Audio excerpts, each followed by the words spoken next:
ഇവിടെ ഒരു ആക്ടർ അവന്റെ മരണം ഫേക്ക് ചെയ്ത് അവന് വേണ്ടി ഒരു ഫ്യൂണറൽ ചടങ്ങ് അറേഞ്ച് ചെയ്യുന്നു. അങ്ങനെ അവൻ പ്രതീക്ഷിച്ചതുപോലെ എല്ലാ സെലിബ്രിറ്റീസും ഓരോ ആൾക്കാരും വന്ന് അവനെപ്പറ്റി നല്ലത് മാത്രം പറയാൻ തുടങ്ങി. ഈ സമയമൊക്കെയും അവൻ ആ ശവപ്പെട്ടിക്കുള്ളിലിരുന്ന് പുറത്തു നടക്കുന്ന കാര്യങ്ങളൊക്കെ കണ്ട് എൻജോയ് ചെയ്തുകൊണ്ടിരിക്കുകയാണ്. നമ്മുടെ ആക്ടറിന്റെ ഒരു ക്ലോസ് ഫ്രണ്ടിനല്ലാതെ അവൻ മരിച്ചിട്ടില്ല എന്ന വിവരം മറ്റൊരാൾക്കും അറിയില്ല. അങ്ങനെ ചടങ്ങുകളെല്ലാം കഴിഞ്ഞതിന് ശേഷം കൂട്ടുകാരൻ ആക്ടറെ തോണ്ടി പുറത്തെടുക്കുന്നതിന് വേണ്ടി വരുന്ന സമയത്ത് വീഡിയോ കോളിലായിരിക്കെ ആ ആക്ടറുടെ മുന്നിൽ വെച്ച് തന്നെ കൂട്ടുകാരനെ ഒരു കാർ ഇടിച്ച് തെറിപ്പിക്കുന്നു. അത് കണ്ട് ആകെ പേടിച്ച് വിറച്ചുപോയ ആക്ടർ അയാളുടെ മറ്റു കൂട്ടുകാരെയൊക്കെ വിളിച്ച് കാര്യം പറയാൻ ശ്രമിക്കുന്നു. പക്ഷെ അവരാരും അതൊന്നും വിശ്വസിച്ചിരുന്നില്ല. ആരോ പ്രാങ്ക് ചെയ്യുകയാണെന്നാണ് അവർ കരുതിയത്. അതുകൊണ്ട് തന്നെ ആ നമ്പർ അവർ ബ്ലോക്ക് ചെയ്യുന്നു. അങ്ങനെ മറ്റൊരു വഴിയും കാണാതെ അവൻ അവന്റെ എക്സ് ഗേൾ ഫ്രണ്ടിനെ വീഡിയോ കോൾ വിളിക്കുന്നു. സംശയത്തോടെ കോൾ അറ്റൻഡ് ചെയ്ത അവൾക്ക് അവന്റെ മുഖം കണ്ടതോടെ ആകെ പേടിച്ച് വിറച്ച് അന്തം വിട്ടുപോയി. കാര്യം മനസ്സിലായ അവൾ വേഗം തന്നെ അവനെ രക്ഷിക്കുന്നതിന് വേണ്ടിയിട്ട് സെമിത്തേരിയിലേക്ക് പോകുന്നു. പക്ഷെ അവിടെ ഉണ്ടായിരുന്ന എല്ലാവരും കുഴി തോണ്ടുന്ന അവളെ കണ്ട് ഭ്രാന്തിയാണെന്ന് പറഞ്ഞ് പിടിച്ചു വയ്ക്കുന്നു. സമയം വൈകുന്നതോടെ അവന്റെ മൊബൈലിലെ ചാർജും തീരാറായി. ഒടുവിൽ അവൻ തന്നെ ആ ശവപ്പെട്ടി തള്ളി പൊട്ടിച്ച് തുറക്കാൻ ശ്രമിക്കുന്നു. പക്ഷെ അവനെ കൊണ്ട് അത് പൊട്ടിക്കാനൊന്നും സാധിച്ചില്ല.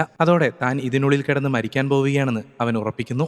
ആക്ച്വലി സംഭവം എന്താണെന്ന് വെച്ച് കഴിഞ്ഞാൽ ഈ ആക്ടർ പണത്തിന്റെയും പ്രതാപത്തിന്റെയും അഹങ്കാരം കൊണ്ട് അവനെ ചുറ്റിപ്പറ്റിയുള്ളവരോടൊക്കെ ഭയങ്കര ഹുങ്കും അഹങ്കാരത്തോടെയും പെരുമാറിയിരുന്നു. അതൊക്കെ സോഷ്യൽ മീഡിയയിലൂടെ പുറത്തറിഞ്ഞ് അവന്റെ കരിയർ തന്നെ നശിച്ചുപോയ ഒരു അവസ്ഥയിലായിരുന്നു അവൻ. സോ എല്ലാവരും തന്നെപ്പറ്റി വീണ്ടും ഒന്ന് സംസാരിക്കുന്നതിനൊക്കെ വേണ്ടി അയാൾ കണ്ടുപിടിച്ച വഴിയായിരുന്നു ഈ മരണനാടകം.